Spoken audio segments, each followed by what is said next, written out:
Bonjour à tous et bienvenue dans cette nouvelle vidéo. J'espère que vous allez bien. Dans cette vidéo, j'ai envie de vous parler d'une chose assez importante, un sujet très récurrent. Est-ce que les glucides, est-ce que les hydrates de carbone font grossir au soir? Donc en gros, est-ce que les glucides m'empêchent de faire un régime correct? Mais avant de répondre à cette question, j'ai envie de vous parler de cas qui viennent souvent ici au magasin et qui me disent « En tout cas, moi Eric, depuis que j'arrête de manger à 5 heures de l'après-midi, j'ai perdu autant de kilos. » Bien sûr, je n'en doute pas qu'on maigrit en arrêtant de manger à 5 heures du soir. Ce sont souvent d'ailleurs des femmes qui font ça. Parce que dans le meilleur des cas, au matin vers 7 ou 8 heures, cette femme ou ce client va prendre son café avec par exemple une tartine et un peu de fromage. Donc c'est un jeûne de 15 heures qui s'appelle déjà l'intermittent fasting ou le régime intermittent en français. Sinon, elle aura peut-être pris juste un café le matin, même sans sucre, et son premier repas sera un sandwich à midi, ce qui fait qu'elle n'a pas mangé pendant 19 heures. Donc elle a fait un jeûne de 19 heures, une diète de 19 heures. Mais forcément, s'il n'a pas mangé pendant 19 heures, c'est-à-dire qu'elle a pu manger seulement 5 heures. Quand on mange durant 5 heures de temps sur une journée, forcément qu'on mange beaucoup moins qu'une personne qui aura mangé 14, voire 16 heures de temps sur sa journée. C'est simplement une question de calories, de kilocalories ingurgitées. Donc avant de savoir si le fait de manger des glucides ou des hydrates de carbone le soir avant d'aller dormir, ça va vous empêcher de réussir votre diète, il faudrait savoir à quoi servent les hydrates de carbone. Les hydrates de carbone sont une source d'énergie facilement utilisable par le corps. Il y a deux types d'hydrates de carbone que vous pouvez ingurgiter. Ce sont des hydrates de carbone dits simples, c'est-à-dire des mono- et des disaccharides, glucose, fructose, maltose, saccharose, lactose et galactose, en fait, qui sont donc des sucres simples ou des disaccharides, qui vont engendrer un pic insulinique assez élevé.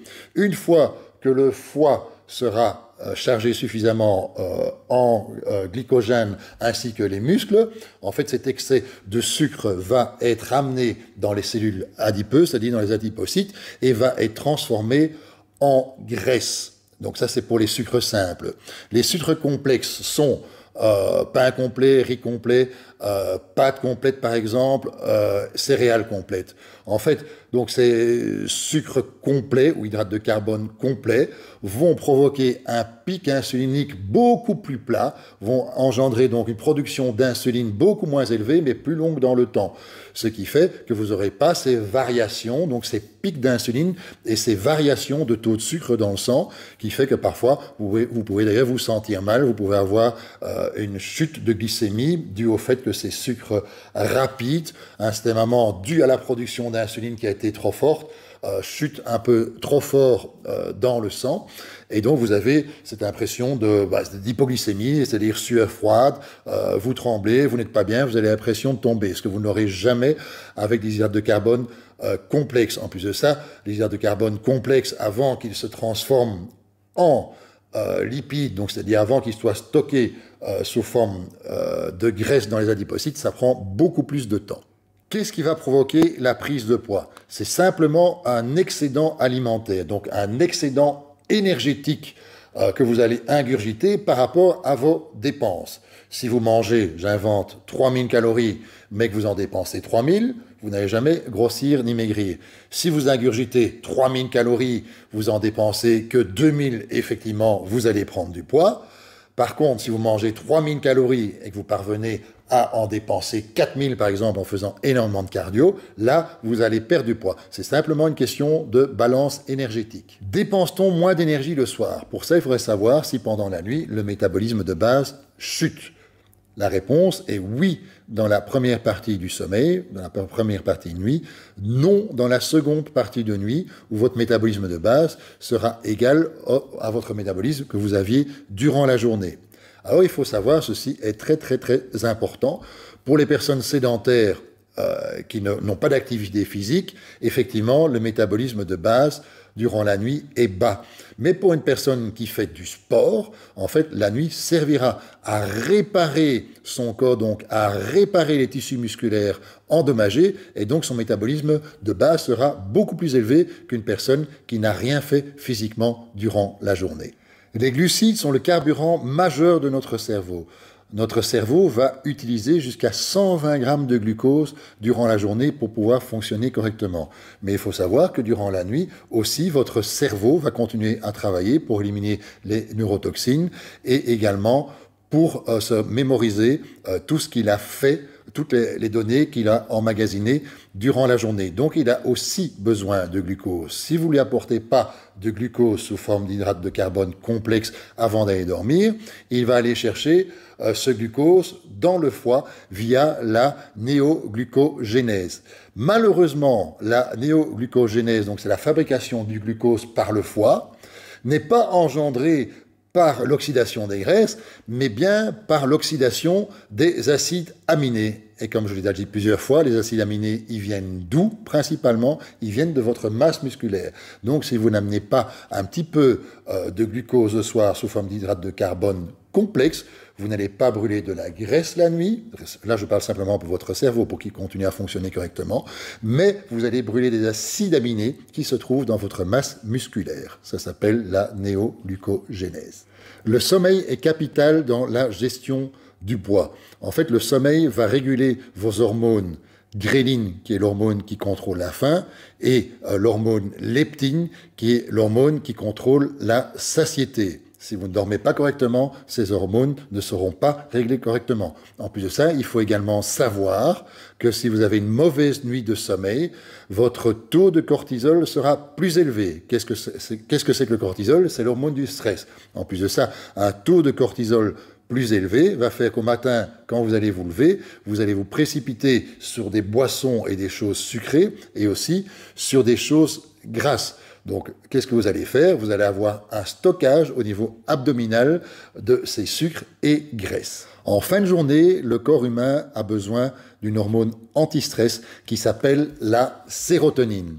Les personnes qui sont en manque de sérotonine, qui sont en carence de sérotonine, peuvent d'ailleurs avoir des addictions ou des compulsions vis-à-vis du sucre et même de l'alcool. La sérotonine est le précurseur de la mélatonine, que tout le monde connaît, qui est l'hormone du sommeil.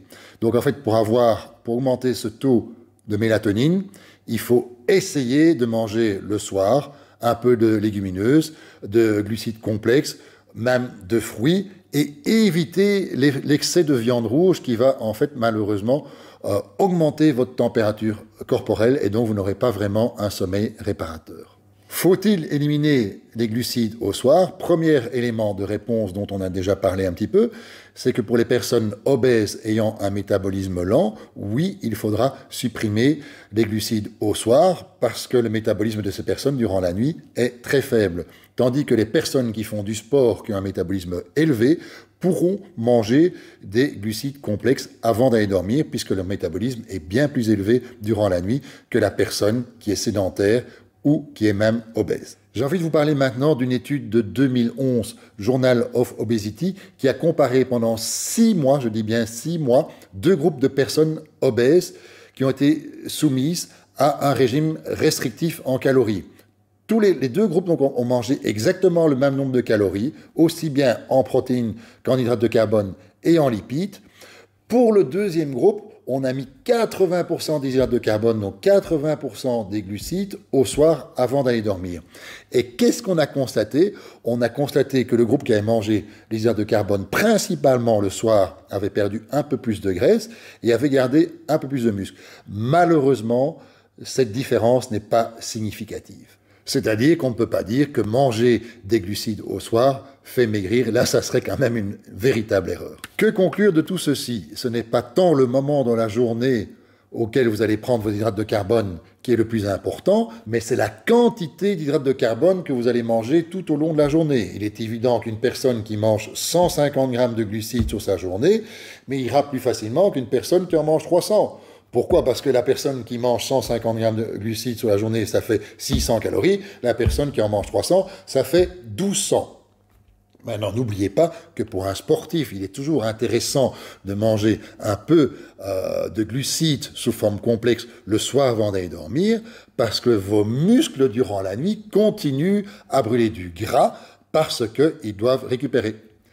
Et bien voilà, nous sommes arrivés en fin de cette vidéo. J'espère qu'elle vous a plu. Si c'est le cas, n'hésitez pas à mettre un petit pouce bleu et à la partager le cas échéant. Merci et à bientôt pour une prochaine vidéo. Au revoir.